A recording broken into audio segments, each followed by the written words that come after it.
My name is Shafak Garaiva. I'm with UEA. Andy and I, we're co-leading the UEA Reproducibility Network. And within that, we organize a series of events, monthly events, where we invite speakers from all over the world to talk about best practices in sharing research and making research open and transparent. Today, we have a pleasure of inviting Jennifer de Beyer. Dr. de Beyer has been trained in laboratory research and she's working in academic editing.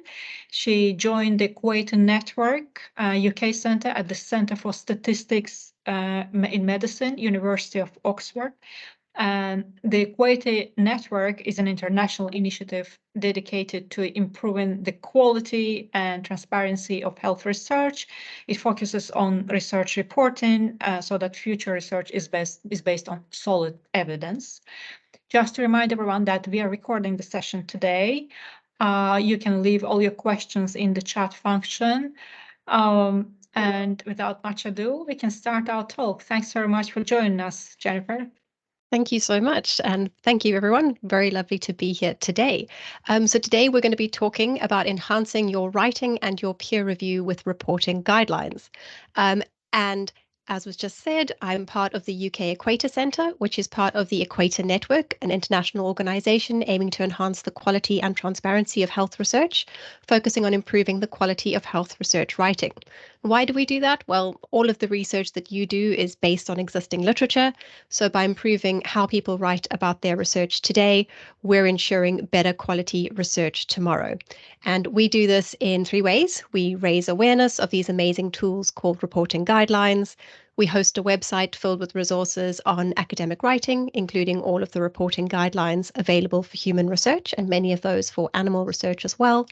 And we offer education and training, which is a part of why I'm here with you today. And before I go any further, a huge thank you to Cancer Research UK and the NIHR for funding the UK Equator Centre's programme of research and training. So today I'm going to be talking to you about what the purpose of a journal article is and where things can go wrong. What are these tools called reporting guidelines? How can they be helpful in producing your own papers and when you're reviewing other people's papers, either formally for peer review and informally? And how do you choose an appropriate reporting guideline for your work? And I can see that there's a few people in the chat, which is great. And I'd love for you to be chatting with me in the chat. I've got it open. And I hear that there's also a few people in the physical room. And just so I know, before we get going, where are folks from? What are sort of folks' backgrounds? What sort of area of research are you in?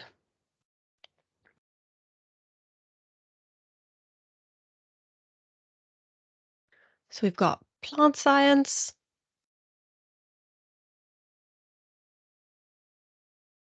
also plant science, so 2 from plant sciences.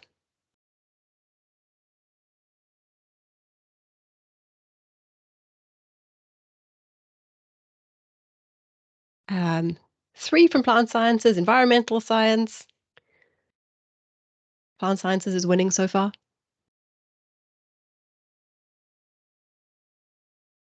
I can see a few people are typing, so we'll let folks have a chance to type. If you're fine with it with being recorded, you're also always welcome to just hop on the mic and answer that way as well as we're going through. We've got organizational science, fab. Another one for organizational science. Oh no, sorry, I'm not reading very well. Genomics and data science. Fab. I think that's nobody else is typing anymore. So we've got plant science, org psych, environmental psych, science, genomics and data science. Amazing. So we've got quite a nice mix here. And I'm coming from the background of originally biochemistry and now working within medical research, not doing medical research, but supporting folks to write about their medical research. So the journal article. All of you are from fields that do research, so you're used to the journal article. And I'd like to know, you've told me what research you do, but why do you do research? Why do you investigate this thing that you investigate? What drew you to this? What are you doing? Why are you doing it?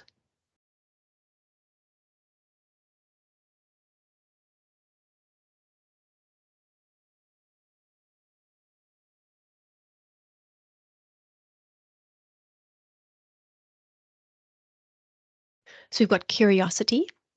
Because this is being recorded, I know it's going on YouTube, I'm not going to call out your names. So I would just be reading it. Normally I would call out your names. Sorry, folks. Discovering and better understanding nature. Love it. Other reasons that folks are doing research. So we've got a same as the above. I'm assuming that's the discovering and better understanding.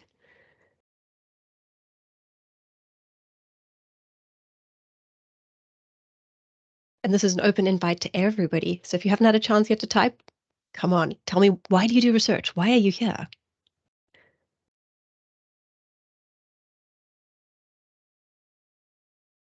Contributing to knowledge? Yeah, lovely. So these are some lovely reasons for why we do research.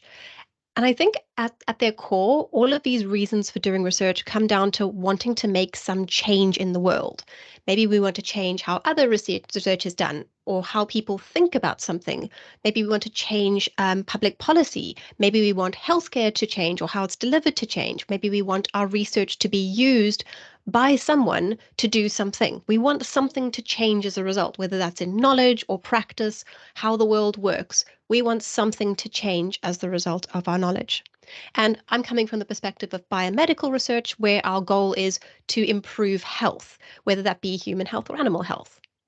Thing is, the only way that our research can have this effect is if it reaches the people who need it. And who do you hope will use your research? Thinking about your work, who are the users for your research?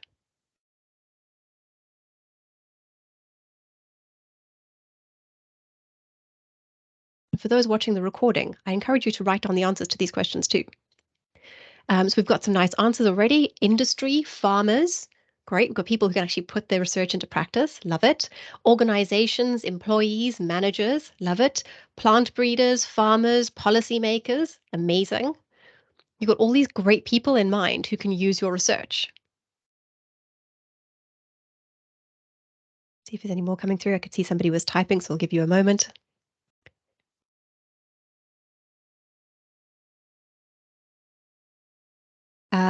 And then somebody's saying other plant science researchers, because my work is quite fundamental. Yes, other researchers. And somebody else also saying other scientists in a similar field. Yes, amazing. So you've thought of all of these people who might want to use your research. Um, and the users of our research is great. You guys are thinking quite nice and broadly. Thinking in the context of biomedical research, it might be other researchers just like us, or from every bit of the wider pipeline, from laboratory through to trial, and from very specific subfields that are very different from our own. And they might be doing things like using our methods or proposing new hypotheses, building on our work. We might be thinking about clinical practitioners to put our results in practice. So any kind of practitioner putting our results into practice, those farmers you were talking about.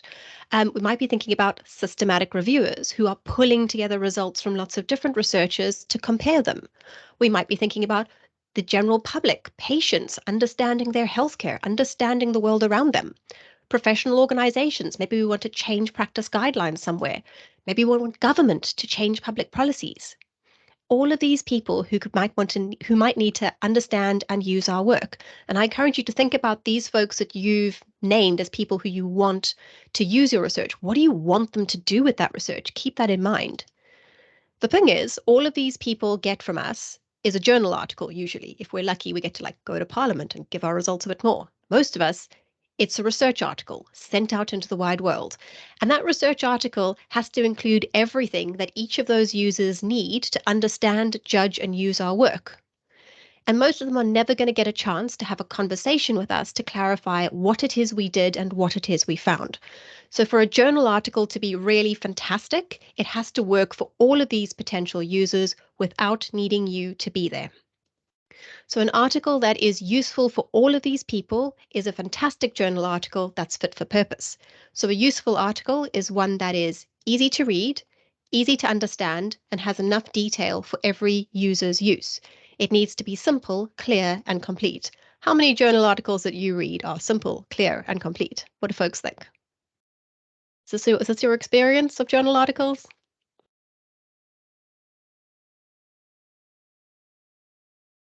Got a 50%. Great. And somebody else is surprised by this. What do you think? Journal articles in your field. Are they meeting their purpose? Do they need a little bit of help? Could we do better? I mean, we can always do better. We're researchers. We always think we can do better at something. We can learn more. We've got typically they're either simple or they're complete. It's quite hard, and you're quite right. There tends to be a tension between these three things, simple, clear, and complete, and trying to find the balance between them is the art of journal article writing. And we could spend hours talking about that if we wanted to. But I'm going to focus on that element of completeness today and ways of thinking about how to make sure our articles truly are complete. Just before I go any further, I'm checking everyone can still see my screen okay? You can see the slides all right? Give me a quick thumbs up.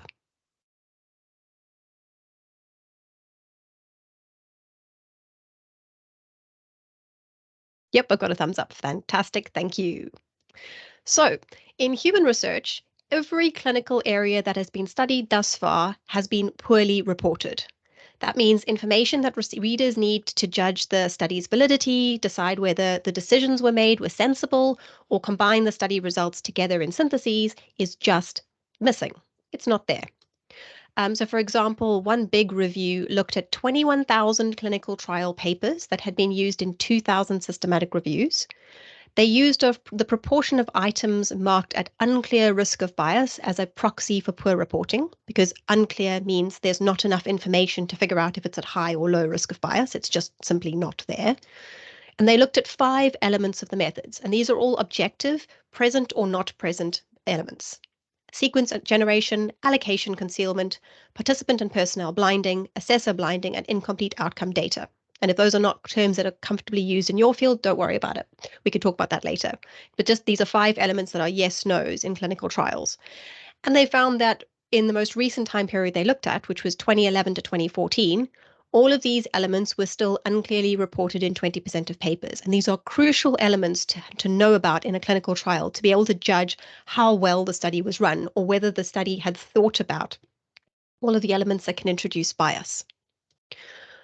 But why are authors leaving this really important information out? Information that everybody in the field knows is important. It's not like it's just a little group of methodologists in a corner who thinks this is important. Everybody thinks this information is important. It's not because researchers are leaving it out on purpose. It's because it's tricky to keep in mind all of the elements that all of your diverse readers need.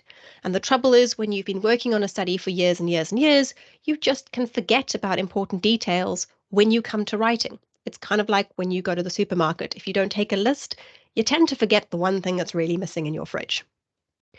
So reporting guidelines are a tool that can help.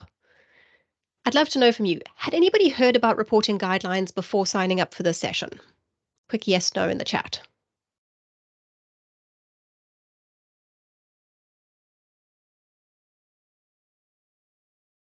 So I've got lots of no's. Fantastic. We love reaching new people and telling you about reporting guidelines.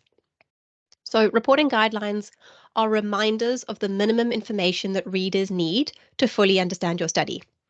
They're reporting guidelines for lots of different study designs, and most of the internationally accepted reporting guidelines are developed by groups of experts based on evidence, and they're usually created through a consensus process. They tend to be given as checklists or structured text listing the information. And you can see on the screen the first page of Consort, which is the first reporting guideline created, and it's for clinical trials. It just lists the information that you need. It goes way beyond the usual IMRAD, intro methods results discussion outline that journals ask you to use. So here's one of those items in the methods section, and it's just on participants. And it says, tell us about the eligibility criteria for your participants and tell us the settings and locations where the data were collected. That's a very straightforward thing that you might be thinking, of course, you must explain that.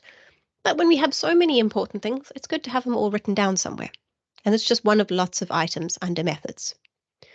The checklists and structured texts are often accompanied, sometimes in the same paper, sometimes in a different one, with explanations of why these items are important and examples of good reporting. So you can see on the screen information for item 1 of STROBE, which is for cohort, cross-sectional, and case control studies. And it says that the study's design should be indicated with a commonly used term in the title or abstract. And then it gives an example and explains why it's a good idea. These E&E explanation and elaboration documents are a really valuable resource when you're working on a study design that you are less familiar with. And if you remember that review that I mentioned with the 21,000 clinical trials that we use in 2,000 systematic reviews, it actually looked at how reporting quality has changed since the reporting guidelines have appeared. And they've found huge improvements since Consort was published.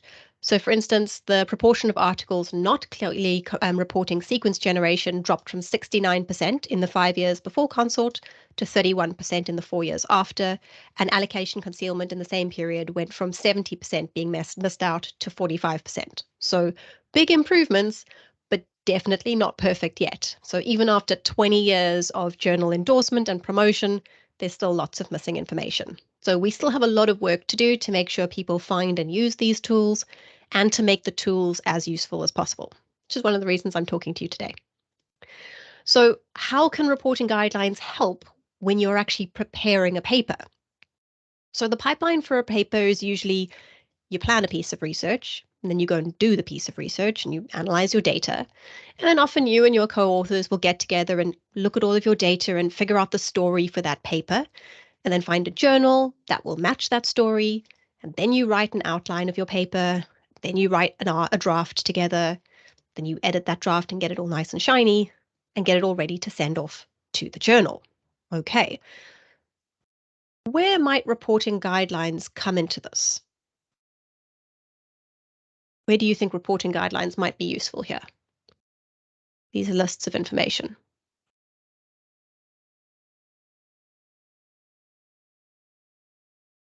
So we've got writing the draft, yeah.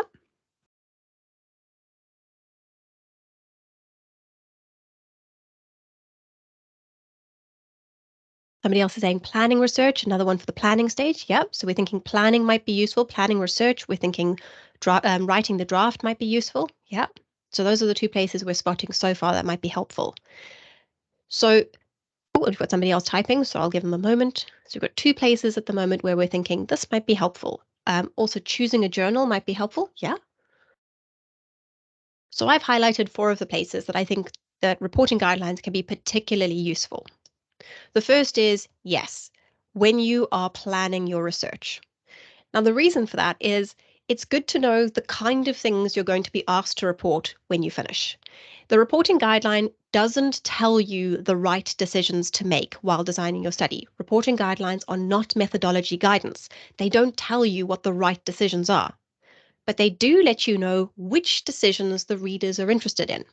And that's helpful because sometimes it can prompt us to remember certain decisions and kind of think them through a little bit more clearly and explicitly when we're in our planning stages, so we don't get surprises when we come to write up. The next useful spot is when you're outlining the paper. If you're somebody who uses the outlining technique, it can be very helpful. It sort of breaks up the blank page and reminds you which information you need to gather before you properly start writing. So if you decide to do this, you could start with the journal's suggested main headings. That's what most folks do. And then what you can do is use the reporting guideline to add in the subheadings and the paragraph headings, particularly in the methods and results.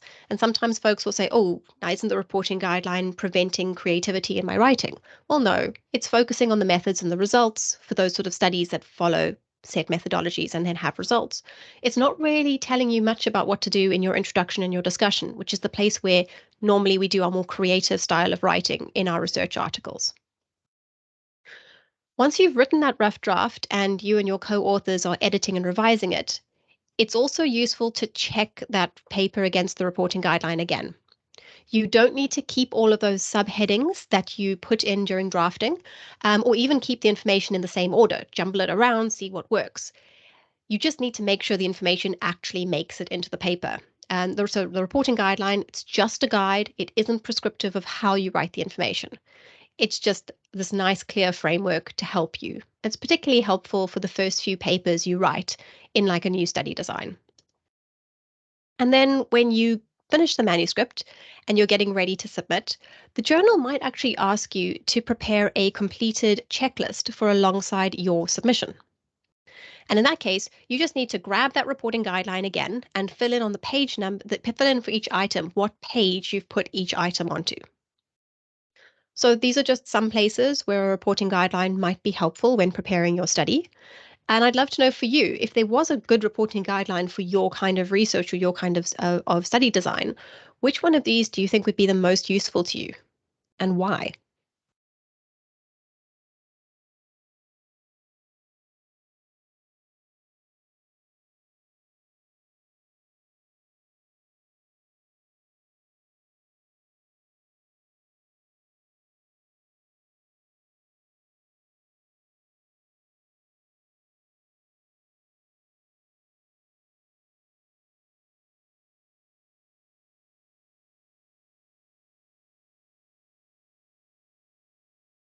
So we're hearing outlining the paper so I can get a clear idea of what to write and what to include. Fantastic. I really like reporting guidelines for outlining too. I find them very useful then. Anyone else want to share? When do you think a reporting guideline would help you with your papers? If one existed for you.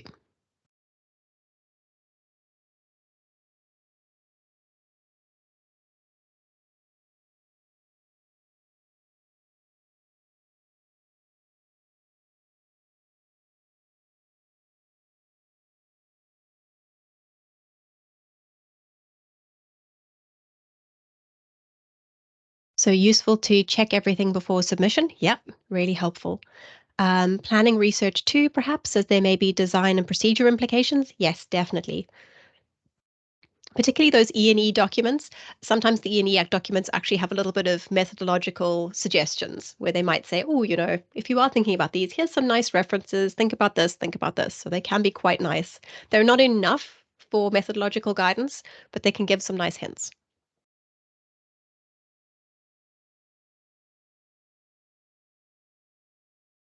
And then we've got 2, I tend to outline my paper, so the reporting guideline would be a nice checklist. Yes, if you are an outliner, reporting guidelines are very helpful. And I will say, for those of you who go, ooh, I don't like outlining, totally fine. It's not one of those things that's compulsory. It's definitely, outlining is one of those split situations where for those who find it helpful, they find it very helpful. For those who find it unhelpful, they find it very unhelpful. So if you've not tried it, give it a go. If it destroys your writing, definitely don't use it again. There's another place that reporting guidelines can be really helpful, and that's in peer review. So as we've been saying, reporting guidelines, they can't help you judge whether the study made sensible decisions because reporting guidelines are not methodological guidance.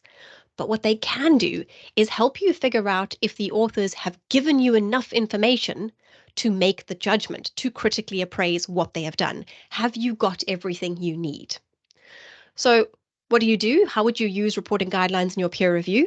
What you can do is first check whether the manuscript cites a reporting guideline. So read through the abstract and then see if you agree with their choice of guideline. If you don't, or if they haven't used one, then you can choose an appropriate guideline. And we'll cover that in the second half of this talk. Then you can compare the manuscript to the guideline and see whether every item has been clearly reported or whether it's clearly not applicable to that study design. So if an item is actually missing and it should be there, because there's certain times where you go, well, with the study design, they've used a particular element of it, so we don't need these items. It's fine, it's not applicable. But if something should be there, flag it in your review, ask them to add it. And then when you've checked what's there and what's missing, you can then critically appraise the manuscript, critically appraise the existing information the way you would always do with peer review. But if you say, actually, I've gone through this reporting guideline and I'm missing so much, I don't think I can really properly judge this manuscript.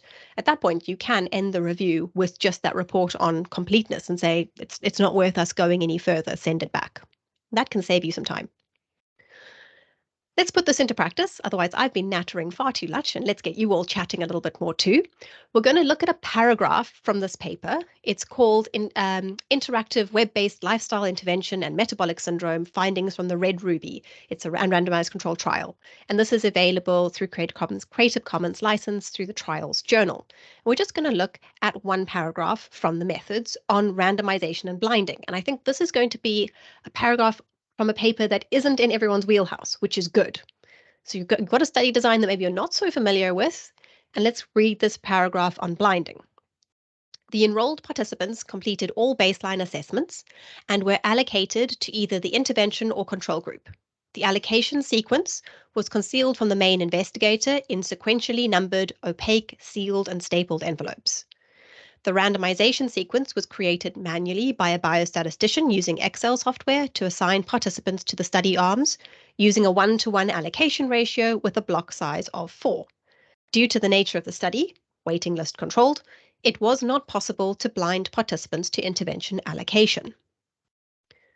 So, what do we think about this paragraph? If you were peer reviewing this manuscript, or even if you're just informally reading it and sort of informally reviewing it for yourself, how do you feel about this level of information? And do you know where to start tackling it from?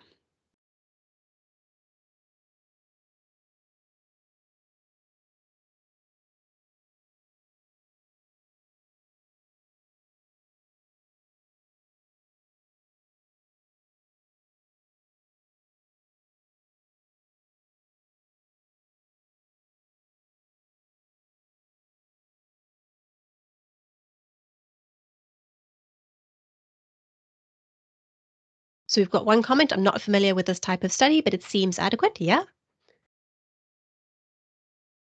It seems quite detailed to me. Yeah. Okay.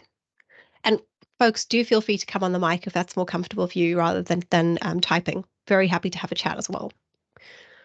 Now, CONSORT, the reporting guideline for clinical trials, is really helpful here.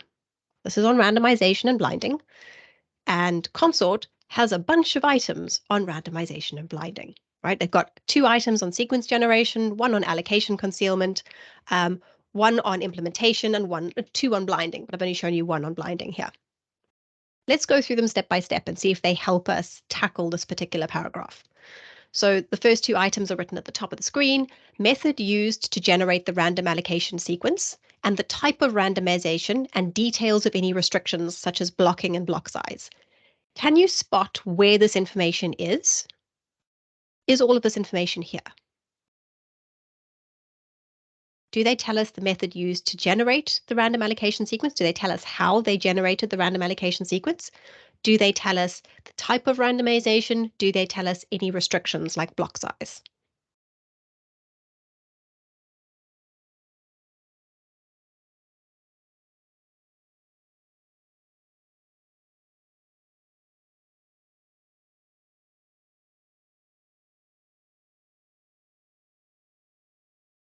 So we've got yes via Excel and block size is 4, and we've got, but they haven't given us the type of randomization. Yeah, so we've got these two, this sequence here. The randomization sequence was created manually by a biostatistician using Excel to assign participants to the study arms using a 1-to-1 allocation ratio. Great, they've given us the allocation ratio with a block size of 4. You're quite right, they haven't said block randomization, which they should have done, but it's kind of implied by telling us the block size. So we might give them a pass there. But great. There's the 3 pieces of information we needed across there, and it's given to us in this one sentence. Fab. Let's keep going. Next item. Mechanism used to implement the random allocation sequence, such as sequentially numbered containers, describing any steps taken to conceal the sequence until the interventions were assigned. So that's they've got this randomization sequence. How do they actually take it from a list of numbers or a sequence somewhere to actually each of the people gets assigned to an intervention? And how do they make sure nobody in that process figures out who's going to get which intervention? And we find this information here.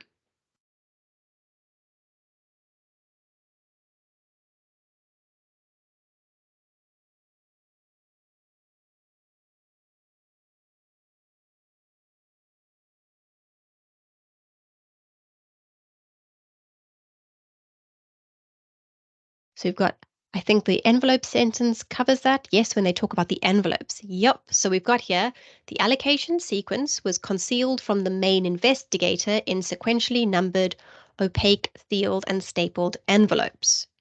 Okay, great. We are kind of going, okay, so it's only concealed from the main investigator. Great. But at least we know the biostatistician made the sequence, and then presumably that person made the envelopes. But the envelopes were then given to the investigator and they couldn't see into them. Right, we know that. Who generated the random allocation sequence? Who enrolled the participants? And who assigned the participants to the interventions? It's 3 people. Do we know about these 3 people?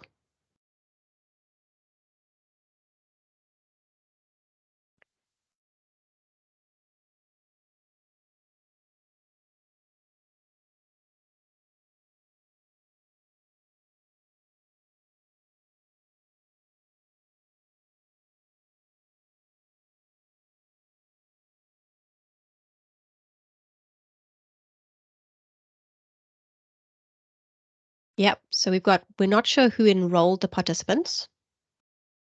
We've got maybe the biostatistician and it's one person. Yeah, it's not really clear, is it? We know that the randomization sequence was made by the biostatistician. So they generated the sequence. But we don't know from this paragraph who enrolled the participants, and I will tell you that is elsewhere in the paper. What they don't tell us either is who assigned the participants to the intervention, who took those envelopes and made sure they went to the right person and then told them which intervention they were in. We don't know that, and that's not actually anywhere else. It would be in this paragraph, but it's missing. So there's a bit of a gap, like how is this happening? And all of these things are actually important for with trials. If done, who was blinded after assignment interventions? For example, participants, care providers, those assessing outcomes, and how? So what do they tell us about blinding? And I will tell you, blinding is not mentioned anywhere else in the paper, so what we get here is everything we've got.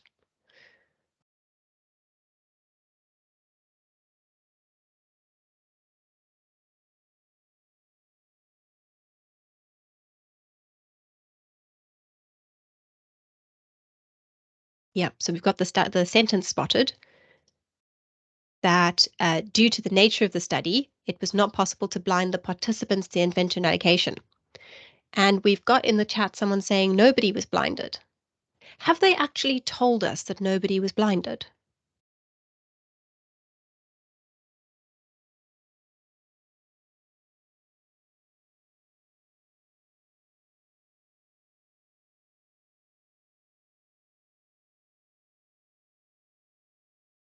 So we've got in the reporting guidelines saying, remember to think about participants, care providers, the people giving the intervention, and those assessing the outcomes. Those are just 3 of the people who could need to be blinded.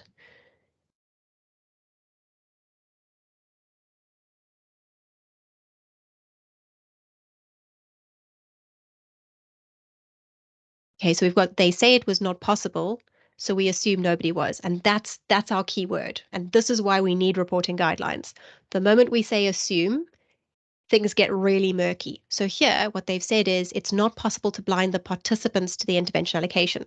So the person is going to know what they're doing. But outcome assessors, depending what your intervention is, your outcome assessor, so you get people to do something and then you come back in and you take some blood and you test them or you get them to walk around or whatever is happening to these people. Those people who do the outcome assessment, do they need to know? Will they know which intervention that person got? Not necessarily. And in this case, uh, very definitely not, right? So it's again one of these things where this is where the reporting guideline becomes really helpful because it's reminded us about all of these people who could possibly be blinded, where bias can be introduced because every time somebody's not blinded, there's an element of bias. And that bias is okay. Like if we know about it, it's all right. Our problem is when it's not clear. And here, it is not clear who's been blinded. All they've told us is participants were not blinded. They didn't tell us about anybody else. And this is where the reporting guideline becomes helpful, just to help us pull that apart a little bit and go, there's a little bit more information here. It's quite a dense paragraph. Let's break it down. So I'm interested to hear from you. Do you think this was a useful process? What did you think? What was your experience of using this reporting guideline to guide your appraisal of this one little paragraph?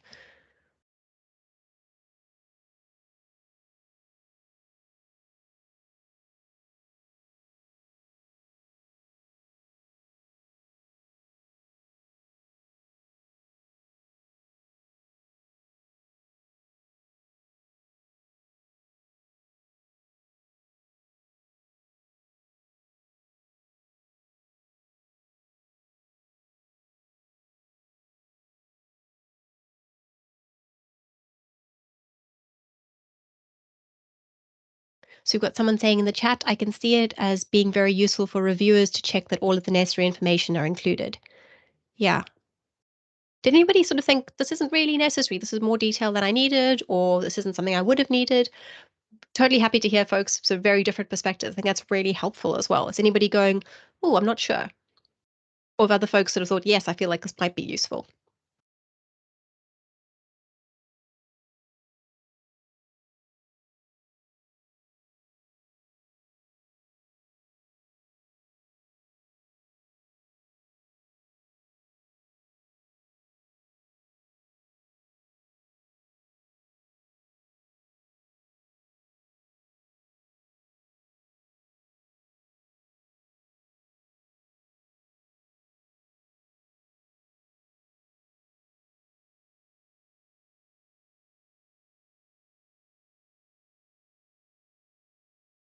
Okay. So hopefully that was an enjoyable experience, getting to sort of play with a reporting guideline to attack that one little paragraph. The last thing that we're going to cover is how do you actually choose an appropriate reporting guideline? And that's the biggest chunk of this talk. So before we get going with this, are there any questions so far about things we've covered before we dive into how you actually choose a reporting guideline?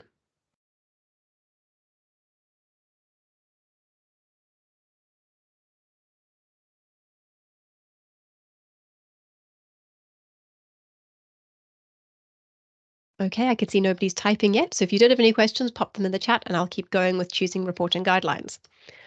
So the Equator Network database now sits at 540 reporting guidelines for human research, biomedical research, which is a lot.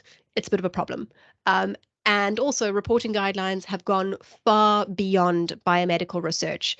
They've reached areas like education and ecology, all sorts of places. So, to choose an appropriate reporting guideline, first you need to know what kind of study you've done or you're planning to do. And you don't need to get too technical here. And I'm going to cover kind of the flow for biomedical research and the things we think about. I'll go fairly quickly through it because I think a lot of folks here are not in the biomedical field, but let's talk about it. So say we're doing human research. First off, what's our raw material?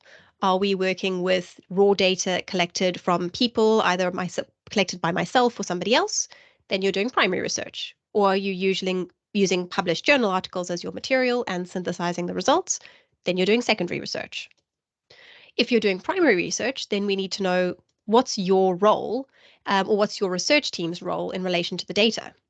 If your team does not interfere at all and instead watches to see what happens in a particular situation, then you're doing observational research. So here a clinical professional could be controlling something, say which treatment a patient receives, but their decisions are not driven by the research team. The research team and the clinician are two separate people.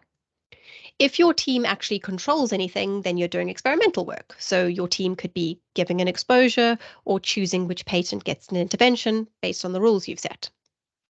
If you're doing experimental research, it's then also helpful to know how the research team decides which participant receives particular treatments or exposures. Could be a non-random method, like every patient in your clinic gets one treatment and every patient in somebody else's clinic gets another one. Or you might choose a randomization method like we just saw, like rolling dice or using a randomization service. And then you could also ask whether the data that you collect is quantitative, so number-based, or qualitative, anything else like opinions or feelings. We can get a lot more specific about all of these types of research, but depending on your field and depending on reporting guidelines, this is usually more or less what we need. And you can, of course, have exactly the same distinctions if you're doing, say, research on animals. When you've broadly categorized your research, it's useful to go and look at your target journal's author instructions. So very often journals will have requirements for specific study designs. So on the screen, you can see the instructions for authors for the Journal of Tropical Medicine and International Health. They recommend Consort for RCTs, STARD for diagnostic studies, Prismus for systematic reviews. It's a good idea to check these requirements, even if you've published with a journal before, because they're often updated as new reporting guidelines are released. And then based on what you know so far, select a general reporting guideline for your study. There are big general reporting guidelines that cover the whole research article for a particular study design, and there's one for each of the big study designs in biomedical research, which I've shown you on the screen now. And these might be from the author instructions, or they might be from our website, Equator Network website, which lists the general reporting guidelines for the major study designs on our homepage. If you're doing randomized experimental research, you'll use Consort, like the thing we just used now in our example. Non-randomized research can either use Consort or Trend, and a lot of people will just use Consort and make clear how they did the allocation. When it comes to research syntheses of journal articles, Prisma covers syntheses of experimental research, Moose covers syntheses of observational research, and all of these options have primarily been about quantitative data. If you're only or also collecting qualitative data, then you would usually consult SRQR or JARS. And all of these are also true if you do research involving animals. If you do research involving animals, you then also want to use the ARRIVE guidelines alongside these, which is designed for in vivo experiments. So it's very focused on preclinical research using experimental processes. Some of its items won't be appropriate for all study designs, but it's a good idea to check ARRIVE if you're doing animal research to see if it'll help. So just as examples where you can see where reporting guidelines we might choose one or the other. For instance, so STROBE item 14 says, give the characteristics of study participants, demographic, clinical, social, and information on exposures and confounders. Whereas in ARRIVE goes even further and asks for species-appropriate details of the animals used, like strains, species, substrain, sex, age, developmental stage. So it goes a little bit further. If you're doing observational research, some of ARRIVE's items won't be appropriate. So item 4A in ARRIVE talks about randomization. And obviously, if you already stated that you're doing a retrospective, you're using a retrospective study design with routinely collected data, you don't need item 4A, it's obsolete.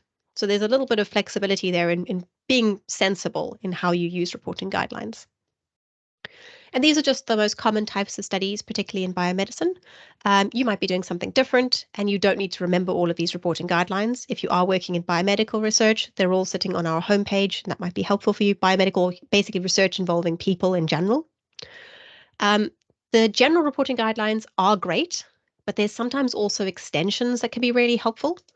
So the extensions extend the general reporting guideline for a particular subdesign or clinical area. They still cover the whole paper. So for example, here's this list of consort extensions, and there's lots more on our website. So for instance, if you were working in observational research, then there's some useful extensions of STROBE, like there's one for infectious diseases, there's one for molecular epidemiology.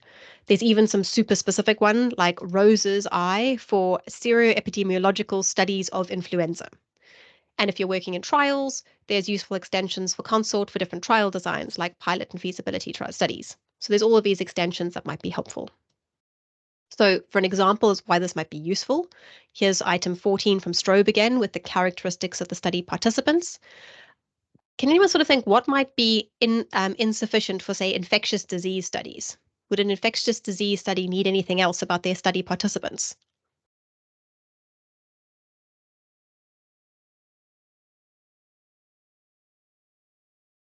You want to hazard a guess?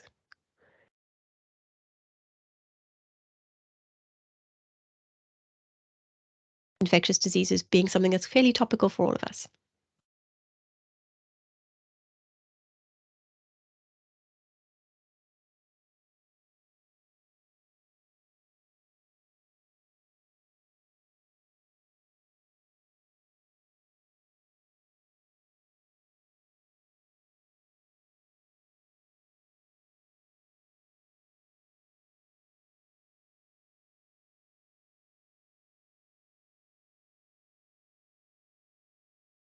So we've got comorbidities as a wild guess. Yeah, that might be an option.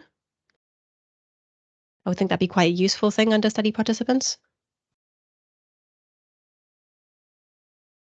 The specific thing that they mention in this reporting guideline for STROBE ID is asking for information by strain type, if appropriate, with use of standardized nomenclature. So actually stratifying that information by which strain people have got of this infectious disease. So that might be something particularly useful in that area. You can search for these extensions in our database using the study design search or by clicking the extension button for your general study design. And there's lots of guidelines on the Equator website, but the searches clinical areas focus on human medicine. There's also the Meridian the Meridian network, which collates all of the reporting guidelines for research that involves animals. So that might be very useful to have a look at if you are working with animals. The list of guidelines is a lot shorter and easier to navigate, but they don't have all of the big general reporting guidelines. So it's a good idea to use that one alongside Equator. There's also Fair Sharing, which collates reporting guidelines within their collection of research standards. So they've got lots of research standards, and one of those sets of standards is reporting guidelines. You can restrict their list to just reporting guidelines and have a look through. This is going to be a much more expansive set for those of you who are doing more experimental research, lab-based research. You can find things like these minimum information sets for particular experimental techniques, like on the screen at the moment is mass spectrometry or capillary electrophoresis. So there's lots more general for not just clinical research, thinking more generally to other kinds of laboratory research and beyond. So that might be quite useful for a lot of you. When you are using an extension, they'll usually repeat the information from the main guideline in the checklist, so you can just refer to the one while you write. And then there's also some useful extra reporting guidelines, which are for specific areas of the article, like the abstract or statistics. And again, you can find some of these in our database using the section of the reporting guidelines search or the free text search. And some useful ones that might be helpful, things like Tidier for interventions, Sample for statistics, Cherries for online surveys, Consort abstracts, and Strobe abstracts, so specifically for conference abstracts, if that's something you're writing. But again, the general reporting guidelines are enough if that's something that you find that works for your study. So we've talked about the purpose of a journal article and what can go wrong, what reporting guidelines are, and how they can be helpful in producing your own papers and when reviewing other people's papers, and how to choose an appropriate reporting guideline for your work. So hopefully the next time you write a journal article, if it's appropriate for your study, you'll use a reporting guideline to help, and your readers will be able to find everything you need. And now would be a lovely time to have a conversation and answer any of your questions.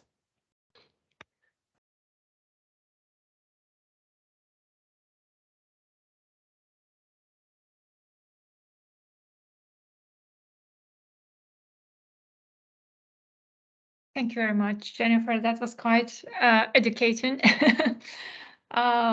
Meanwhile, so I'm waiting for questions in the chat. Meanwhile, I was wondering, just out of curiosity, and are you involved in the peer review process? In the peer review process. So personally, I don't tend to get much involved in peer review because I don't do a lot of research myself anymore. I'm involved in, so I run the UK Equator Centre's training program. So what I do is I develop and deliver training. So training like this, but also training in journal article writing, thesis writing, things like that. And then also help reporting guidelines with their dissemination outputs as well. So I'm coming at it from that perspective. But a lot of the folks from my team are very involved in peer review. Yes, we do a lot of talking about peer review in our team. Yeah, so yeah, I can see the usefulness of the information you've shared, but I was also wondering on the practical side, to what extent authors really adhere to these guidelines, if you have any approximate information, numbers. Yeah, so that's a really interesting question, and it's one of those things that a lot of the reporting guideline groups do sort of check as they go along. So unfortunately, a lot of the research has been quite observational in nature. So it hasn't really, it's kind of people do before and after studies. They say, well, I produced this reporting guideline, so I'll look at papers 5 years before and 5 years after, and we'll see whether there's a change in the field. That's not really measuring whether those people actually got a reporting guideline and used it. So it's quite tricky to do studies on that very specifically. There have been a few smaller studies where folks have actually given the reporting guideline to somebody to see what happens. And the nicest one of those is the Cobweb trial, which actually gave sections of Consort to a group of students and asked them to write about a paper. And they had to write about 10 items. 5 of them, they just got generic, write about this. 5 of them, they got the actual items from Consort. And it was really interesting. There was a massive difference in the level of completeness for the items that they had the detailed guidance for versus the items where they just had very sort of shaky, sort of general information. So when you actually get the thing into somebody's hands, it does tend to work reasonably well. The really nice sort of like big sort of longitudinal studies. I think the one I showed you, looking at Consort with the sort of how things have changed since Consort has been produced, and actually Consort, like a lot of the evidence is in Consort because it's been around so long and there's quite a big focus on clinical trials. That has shown a really big change, right? We've gone from, you saw 75% unclear in certain items all the way through to 45%, but 45% is still really high. But again, we don't know with those people whether they actually got the reporting guideline, whether they used it. So yes, we have some evidence that we know reporting guidelines help. We don't have as much evidence as we would like. And in fact, one of the things my team is working on at the moment is a trial of giving somebody a reporting guideline at the stage when they are writing rather than meeting reporting guidelines at journal submission, which is when most people meet it. And that trial is ongoing at the moment to see whether that helps. Okay, thank you. I can see there is a question in the chat from Andy. I haven't seen any reporting guidelines in some of the journals that I want to publish in. Are there any initiatives to encourage journals to take this up? Yeah, so it tends to be focuses by the reporting guideline development groups. So for your field, the question would be, are there reporting guidelines? And if there aren't, the question would be, do you need reporting guidelines? We have a whole toolkit on our website for folks who are thinking, oh, maybe my field needs reporting guidelines. And the general advice is stop. Don't just make a new reporting guideline.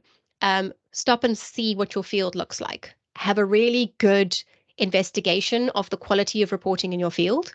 Have a really clear investigation as to what your field considers to be good reporting and whether there's a mismatch there. And if there is a gap, then the question is, do we need a new reporting guideline, or are we missing education and sort of advertising and dissemination of existing reporting guidelines? So it's a bit of a step-by-step is, what's the reporting like in my field? Does my field, are the existing reporting guidelines good enough for my field? If not, do we need something? Sometimes folks are like, okay, we'll make a new reporting guideline. And again, it's a pause. Would an existing reporting guideline just need to be applied to your field? And sometimes that's what folks will do. There'll be a good general reporting guideline and they'll just need to write an application paper, which is where you show people, how do I apply this reporting guideline in this field with some nice examples? That can be really helpful. And if that's not good enough, then you might think, okay, actually we do need an extension because my field is sufficiently different. I've got to actually really dig into the items.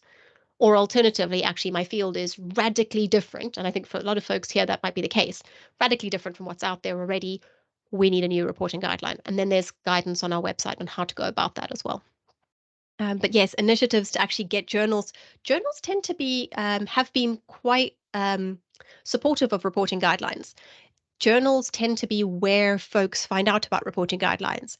Our feeling is that that's too late for most folks. You tend to only meet reporting guidelines at the point of submission, and you're not really going to massively change your article at that stage. Ideally, we want to get reporting guidelines into folks' hands much earlier, which is why embedding reporting guidelines within academic writing training is such a big part of what we do. So we run academic writing training and we teach people about reporting guidelines just as part of the process. And we teach a lot of other transparency process sort of principles at the same time, just as part of the process. So you don't have to sort of separately go and do your transparency training and your skills training separately. We bring it all together into one. And where do you think we are in terms of this academic or maybe PhD student awareness of the requirements? I think that's very field dependent. So I can only really speak from my space in biomedical research. It's variable. What is really lovely, I think, for me is the number of times I will go into training now, and sometimes you would get rooms where no one's heard of a reporting guideline, and actually that's not the case. Like now you'll get sort of there'll always be some folks who've heard of them before. So it's sort of penetrating the field. There's definitely much more knowledge of reporting guidelines now than there were even 5 years ago. There's definitely a big change in biomedical research. I think there's still more to be done. We still bump into folks who are, midway through their PhD and they've not heard of a reporting guideline. And ideally we'd like to get, folks who are in sort of medical school to know about them as well before they leave, because then they get involved in research, but they're not really connected with any training at that point. So that's when we would like to reach people. Right. Yeah, and there's one more question on the incentive side of things. So, do you think grants should encourage researchers to follow recording guidelines, reporting guidelines? For example, if you receive this grant, you should be required to disclose where you deposit your sequencing data, etc. So I think that's a really interesting question. I think that's not just about reporting guidelines. It's more generally transparency principles. So where have you deposited your sequencing data is sort of not a reporting guideline question. It's a different transparency issue. But yes, our funders Do funders have a role here? Yes, I think funders definitely do have a role. And I think actually increasingly funders are taking up that role. Um, I think sometimes we have the sense of like, oh, it's funders' responsibility. Oh, it's journals' responsibility. It's not one group's responsibility. Yes, funders have a role. Yes, journals have a role.